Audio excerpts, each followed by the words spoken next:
நாம கடவுளை பின்பற்றணும். நீங்க எப்படி கடவுளை பின்பற்றுவீங்க? அவரோட விருப்பம் நமக்கு வெளிப்படுத்தப்படுற மாதிரி நம்ம கடவுளை பின்பற்றோம். அப்ப அந்த விருப்பம் எங்க இருக்கு? கடவுளோட விருப்பமா அது நமக்கு வெளிப்படுத்தப்பட்டிருக்கு. எங்க? அதை நான் என் பைபிள்ல இருந்து தெரிஞ்சுக்கிறேன். ஓ, அப்போ நீங்க பைபிளை பத்தி பேச விரும்புறீங்க? இல்ல, கடவுளோட விருப்பத்தை நான் என் பைபிள்ல இருந்து தான் தெரியும். இல்ல, அப்போ நாம ஒண்ணு புரிஞ்சுக்கணும். பைபிள் கடவுளோட வார்த்தையா? பைபிள் கடவுளோட வார்த்தை தான் நீங்க எனக்கு நிரூபிக்கணும். தீர்க்கதரிசிகள் மூலமாவும் தீர்ப்பு நாள்ல ஒரே ஒரு புத்தகமாவும் அதை நான் உங்களுக்கு காட்டினேன். தெரியுமா? அது வார்த்தை விளையாட்டு மாதிரி. அது வார்த்தை விளையாட்டுல நான் அதை வாசிச்சேன். தீர்க்கதரிசிகளும் பரிசுத்த பைபிள். இல்ல, பைபிளுங்கிற வார்த்தை பைபிளுக்குள்ளேயே இருக்குன்னு எனக்கு காட்டுங்க. பைபிளுங்கிற வார்த்தையே பைபிள்ல கிடையாது. நீங்க சொல்றது எனக்கு புரியல. பாருங்க, அரபியில் இருக்கிற புத்தகத்தை நான் உங்களுக்கு காட்டினேன். எல்லா தீர்க்கதரிசிகளுக்கும் அந்த வார்த்தை கிடைச்சதுன்னு காட்டினேன். தீர்ப்பு நாள்லயும் அதே புத்தகம் தான். சரி, இப்போ பைபிளுங்கிறது பிப்ளோஸ் என்ற கிரேக்க வார்த்தையிலிருந்து வந்த ஒரு சொல். அது பைபிளுக்குள்ள எங்கேயும் இல்ல. புத்தகத்தோட அட்டப்படத்துலதான் பைபிள்னு எழுதியிருக்கு. அப்போ நீங்க பைபிளை வாசிச்சுட்டு வெளியில இருக்கிற இந்த வார்த்தையை நம்புறேன்னு சொல்றீங்க. அது பைபிள் புத்தகம் தான். ஆமா, அதுதான் பைபிள். ஆனா மனசுக்குள்ள உங்களுக்கு அது தெரியும். நான் ஒண்ணு இதை பத்தி பேச ஆரம்பிக்க தேவையில்லை. எனக்கு அது பிடிக்கல. பைபிள்ல 5000 தவறுகள் இருக்குன்னு உங்களுக்கு தெரியும். பைபிள்ல நிறைய தவறுகளும் முரண்பாடுகளும். எனக்கு எந்த தவறும் தெரியல. ஆனா நான் கேட்கிறேன், உங்களுக்கு சொந்த சகோதரி கல்யாணம் பண்ணிக்க முடியுமா? முடியுமா? ஆமா, உங்களால. இல்ல, முடியாது. அப்புறம் ஏன் ஆபிரகாம் அப்படி பண்ணாரு? லோத்து ஏன் தான் மகளோட உடலுறவு வச்சுட்டாரு? லோத்து மாற்றாந்த சகோதரி, உங்களால மாற்றாந்த சகோதரி கல்யாணம் பண்ணிக்க முடியுமா? நீங்க ஆபிரகாம் விட சிறந்தவரா? சில பேர் அப்படி பண்றாங்க. நீங்க அது நல்லதுன்னு நினைக்கிறீங்களா? இல்ல, நான் நினைக்கல. அது ஏன் சொல்றேன்? அப்புறம் இல்ல எனக்கு காரணம் சொல்லாதீங்க. ஆனா அது சரி நினைக்க நீங்க ஆபிரகாமை விட சிறந்தவரா? அப்போ ஆதியாகமத்தின் முதல் அதிகாரம் பைபிள் மீதான உங்க நம்பிக்கைக்கு முரணா இருக்கு. நீங்க அதை படிப்பீங்க, ஆனா செய்ய மாட்டீங்க. மாற்றாந்த சகோதரி தான் கல்யாணம் பண்ணி. மாற்றாந்த சகோதரி. ஆனா நீங்க ஏன் அதை செய்யல? அவர் செஞ்சதால நீங்களும் செய்யணுமா? அப்போ நீங்க அதை படிப்பீங்க, அவர் செய்யலாம்னு நினைப்பீங்க, நான் செய்ய மாட்டேன்னு சொல்றீங்க. இல்ல, நான் சொல்றேன், எனக்கு என் சகோதரி மூலமா ஒரு குழந்தை பிறந்தா அந்த குழந்தை நல்லா தான் இருக்கும். ஆனா அது தொடர்ந்து நடந்தா அது குடும்பங்களை சீரழிச்சு. இல்ல, நீங்க எதையோ படிக்கிறீங்க. ஆபிரகாம் தன் கூட பிறக்காத சகோதரிய கல்யாணம் பண்ணிக்கிட்டதா பைபிள்ல ஆதியாகமத்தோட முதல் புத்தகத்துல படிச்சிருப்பீங்க. இப்ப அதை படிச்சு நீங்க எப்பவுமே கல்யாணம் பண்ணிக்க மாட்டீங்க. நீங்க நினைக்கிறீங்க இது ஏன்னா அதுதான் இங்க எழுதப்பட்டிருக்கு, அதனால உங்களால முடியாது. அப்போ ஆபிரகாம் தன் கூட பிறக்காத சகோதரி கல்யாணம் பண்ணிக்க நிச்சயமா இல்ல, நிச்சயமா இல்ல. அவர் என் தந்தை. அவர் மேல என்ன குற்றச்சாட்டு வேணாம்னு சொல்லுவீங்களா? நீங்க கல்யாணம் பண்ணி மனிதனா குறைபாடுகள் இருக்கத்தான் செய்யும். இல்ல, அது அப்படி இல்லை. நீங்க சொல்ல வேண்டியது இல்ல.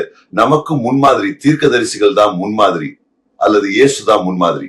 கடவுள் இப்படிப்பட்ட பெரிய தீர்க்கதரிசிகளை அனுப்ப மாட்டார். நாம பாவங்களை செய்ய ஆரம்பிச்சுட்டு ஆபிரகாம் செஞ்சாரே அப்படி சொல்றதுக்காக. அப்புறம் அவரோட மகளோட உடலுறவு வச்சுக்கிட்டாங்க. ஒரு மகள் சொன்னா அவருக்கு மது கொடுத்து அவரை போதையாக்கி உடலுறவு வச்சு போன. இதை நீங்க உங்க மகளோட செய்ய முடியுமா?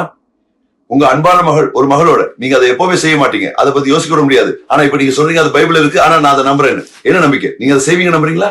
இல்ல, என்னால அதை செய்யவே முடியாது. ஆனா இந்த உலக கேள்வி இல்ல. ஆனா நீங்க சொல்றத பைபிள்ல படிக்கிறத நம்புறீங்களா? ஆமா, அது நடந்திருக்கும். இல்ல, நீங்க நம்புறீங்களா? நீங்க அதை செய்வீங்களா? நம்பி அதை செய்வீங்களா?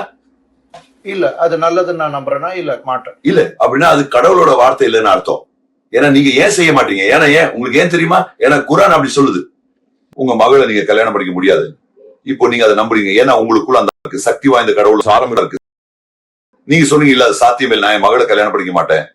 நான் சொல்றது அந்த சாரத்தை பற்றி தான். செய்யக்கூடிய சில மனிதர்களும் இருக்கத்தான் செய்யறாங்க. நான் சொல்றது உங்களுக்கு புரியல சகோதரர். என்ன வேணாலும் செய்யக்கூடிய மனிதர் இருக்காங்க எனக்கு தெரியும். ஆமா, சில கெட்ட மனிதர் இருக்காங்க. அது எனக்கு புரியுது. என்னோட லாஜிக் என்னன்னா, கடவுளோட சாரம் உங்களுக்குள்ள இருக்க அந்த சாராம்சம் இந்த புத்தகத்தோடதுதான் எல்லா மனிதர்களுக்கும். ஏன்னா அதை நிரூபிக்க முடியும். ஏன்னா அவங்க தங்களோட பைபிள்லயோ பகவத்கீதையிலயோ கீதையிலயோ வேதத்திலயோ படிக்கிறத அவங்க கடைபிடிக்கிறது இல்ல. சில கடைபிடிக்கிறது இல்ல, யாருமே தங்களோட பைபிளையோ புத்தகத்தை கடைபிடிக்கிறது இல்ல. பைபிளை பற்றி நீங்க எதையுமே கடைபிடிக்கிறது இல்ல. நான் உங்களுக்கு ஒண்ணு சொல்றேன். நான் உங்களை மட்டும் சொல்ல, நீங்க நான் ஒட்டுமொத்த கிறிஸ்தவ உலகத்தையும் சொல்றேன்.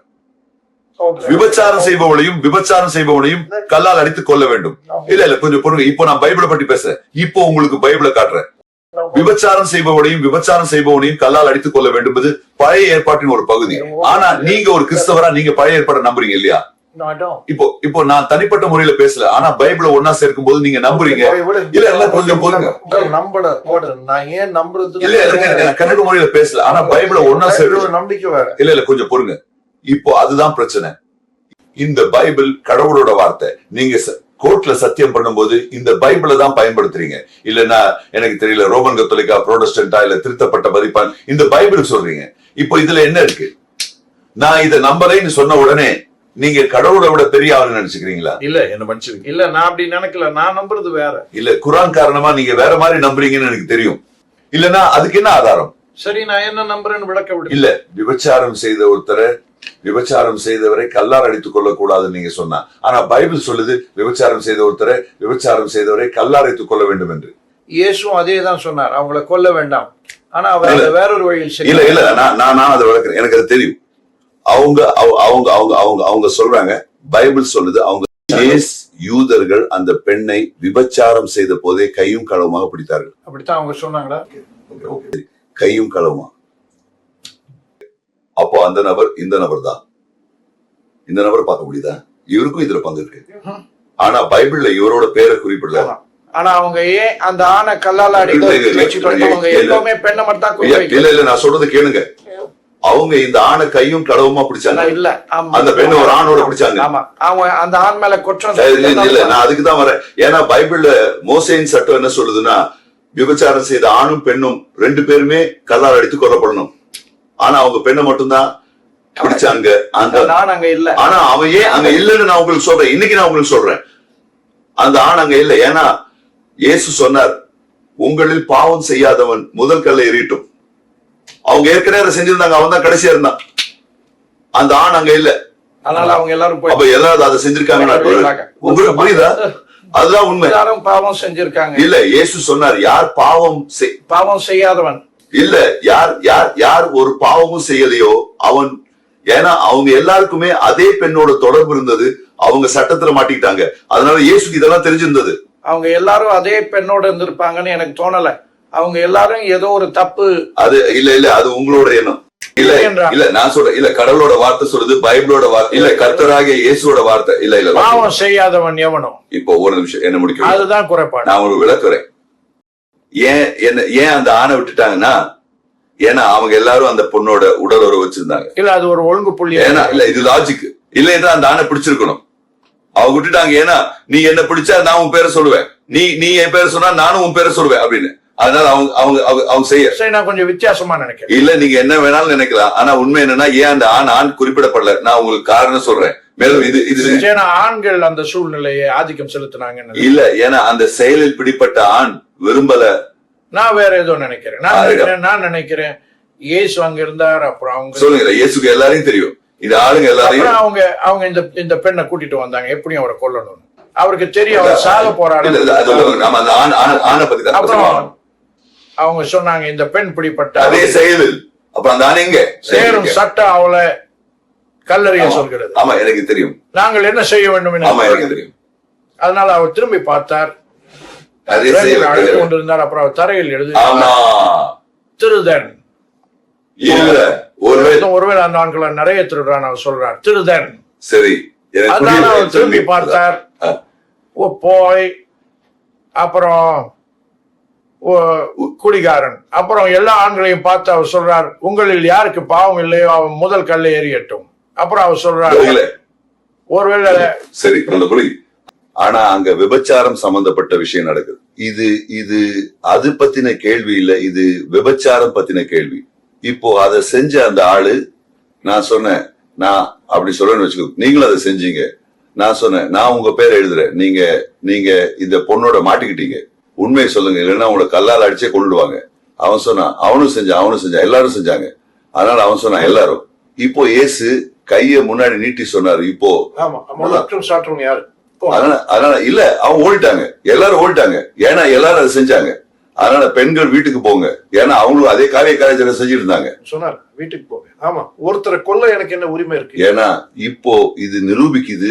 இப்போ நான் விஷயத்துக்கு வருவோம். அதாவது விபச்சாரம் செஞ்ச ஆணையும் பெண்ணையும் கல்லால அடிச்சு கொல்லக்கூடாது.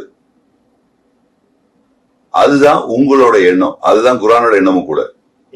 பைபிள் அத சொல்லுது. இப்போ மீடியாவும் இந்த கிறிஸ்தவ ஆளுங்களும் பைபிள வெறுக்க விரும்பல, ஆனா அந்த கருத்தை வெறுக்கிறாங்க. இல்ல, அவங்க பைபிள வெறுக்கிறாங்க. இல்ல, எனக்கு ஒரு வாய்ப்பு கொடுங்க. நீங்க டிவியை பாத்தீங்கன்னா அவங்க கிறிஸ்தவர்களை கேலி செய்றாங்க. இல்ல அவங்க என்ன பண்றாங்கன்னா, இதை விளம்பரப்படுத்துறாங்க. இப்போ நான் அதை விளக்க முயற்சிக்கிறேன். நான் சொல்றது கொஞ்சம் கேளுங்க. அப்படி வந்து அந்த குப்பைனால நான் டிவி ஆஃப் பண்ண சொல்லப்போனா அவங்க இந்த வசங்களை எடுத்து முஸ்லிம் உலகத்தை மேல் போடுங்க, அப்புறம் முஸ்லிம் உலகத்தை இதை செய்ய வைங்க, அப்போதான் உங்களுக்கு முஸ்லிம்கள் வெறுப்பு வரும். புரியுதா? உலகத்துல இந்த விளையாட்டு தான் நடக்குது. இஸ்லாம்ங்கிற பேர்ல செய்யப்படுற எல்லா விஷயங்களும் பைபிள்ல இருக்கு. ஆமா, என்னால காட்ட முடியும். இந்த ஸ்கார்ஃப் அணிகிறது பைபிள்ல இருக்கு. ஒரு பெண் சர்ச்சில் பேசக்கூடாதுங்கிறது பைபிள்ல இருக்கு. அப்போ பெண்ணை அவமதிக்கிறது பைபிள்ல இருக்கு. ஆமா ஆமா, சர்ச்சில் பெண்கள் பேசக்கூடாதுன்னு அதுல சொல்லு. ஆமா, அப்படின்னா அது பைபிள்ல இருக்குன்னு அர்த்தம். சோ பெண்கள் உங்ககிட்ட இருந்தா விடுதலை தேடுறாங்க, முஸ்லிம் உலகத்துல இருந்து இல்ல. முஸ்லிம் உலகம் அவங்க குரானை பத்தி எங்க வேணாலும் எந்த கேள்வியும் கேட்கலாம். ஆனா அவங்க விடுதலை தேடுறாங்க. பைபிள்ல உங்களுக்கு பிடிக்காத எதையும் நீங்க முஸ்லிம் உலகத்து மேல போடுங்க, முஸ்லிம் முத்திரை குத்துறீங்க. நான் அங்க போடல, நான் உங்களை பத்தி பேசல, நான் உங்களை சொல்லல, நான் அங்க போடல. நான் என்ன சொல்றேன்னா, கொஞ்சம் கேள்வி நான் ஏன்னு சொல்றேன், நான் உங்களுக்கு விளக்குறேன். கனடா ஆத்மாவுக்கு நீங்க தான் ஏஜமான், தெரியும் தானே? நான் உங்ககிட்ட எதுவும் சொல்லல. கனடா என் பொண்ணு ஒரு கிறிஸ்டியன் பொண்ணோட இருந்து அவங்க ஒரே ரூம பகிர்ந்துக்கிட்டாங்க. அவங்க மதத்தை பத்தி பேசியதே இல்லை, அவங்க ஃப்ரெண்ட்ஸ், எந்த பிரச்சனையும் இல்லை. சோ கனடா நியூஸ்ல காட்டினாங்க, ஒருத்தன் ஆப்கானிஸ்தான்ல இருந்து வந்த ஒரு முஸ்லிம் ஆளு அவனோட மகளையும் குழந்தைகளையும் கொன்னுட்டான். ஏன்னா அவங்க பேச்சு கேட்கலைங்க. பேரன், ஏன்னா அவங்க இந்த ஆளுக்கு கீழ்ப்படியில. அப்ப வந்து சொன்னா, பாருங்க இந்த உங்களுக்கு தெரியும் முஸ்லிம் மக்கள் எல்லாம் இப்படிதான். அப்ப அவ என் பொண்ணுன்னு சொல்லப்படுவார். அவ சொன்னா, கேளு, அவங்க முஸ்லிம் இல்ல, அவங்க யூதர்களும் கிறிஸ்டியன்களும். என்ன அவகிட்ட உன்னால எப்படி சொல்ல முடியுது? ஏன்னா பைபிள் அப்படி சொல்லுது. அப்புறம் அந்த வசனங்களை காட்டினா, குழந்தை, அதாவது பையன் அப்பாவுக்கு அடங்கலைன்னா அவனை கொன்னுடுங்க. எந்த கிறிஸ்தவனும் அப்படி சொல்ல மாட்டான். இல்ல, அவங்க செய்யறாங்க, சும்மா சொல்றாங்க, ஆனா செஞ்சிருக்காங்க. அவங்க யூதர்கள், ஏன்னா அவங்க பைபிளை கடைபிடிக்கிறாங்க, ஏன்னா சட்டங்கள் பைபிள்ல இருக்கு. அதனால அந்த பத்தான் அல்லது பஷ்டூன் மக்கள் அதை செஞ்சாங்க, ஏன்னா அது பைபிள்ல இருக்கு. ஏன்னா இது பைபிள்ல போதிக்கப்படுது. இல்ல, ஆனா அவங்க கிட்ட பைபிள் இல்லையே. ஆனா இது போதிக்கப்படுது. அப்போ அவங்க பழைய சட்டப்படி, பழைய யூத சட்டப்படி யார் செஞ்சா, யார் அவங்களுக்கு சொல்லி கொடுத்தா? யூதர்கள் இல்ல, நீங்க தான். ஏன்னா அவங்க உலகம் முழுக்க சுத்துறாங்க. அந்த கிறிஸ்தவ மிஷினரி, கிறிஸ்தவர்கள் அதை போதிக்கிறது. கிறிஸ்தவ மிஷினரிகள் உலகத்தோட எல்லா பகுதிக்கும் போறாங்க, இந்த கருத்துக்களை உலகம் முழுக்க பரப்புறாங்க. அப்புறம் இது பைபிள்ல இருக்குன்னு சொல்ல மாட்டாங்க, இது இஸ்லாமின்னு சொல்றாங்க. நான் கேள்விப்பட்டதே இல்லை. ஆமா, சரியா, எல்லாமே பைபிள்ல உள்ளதுதான். குரான். உங்க குழந்தை உங்களுக்கு அடங்கலைன்னா என்ன நடக்கும்?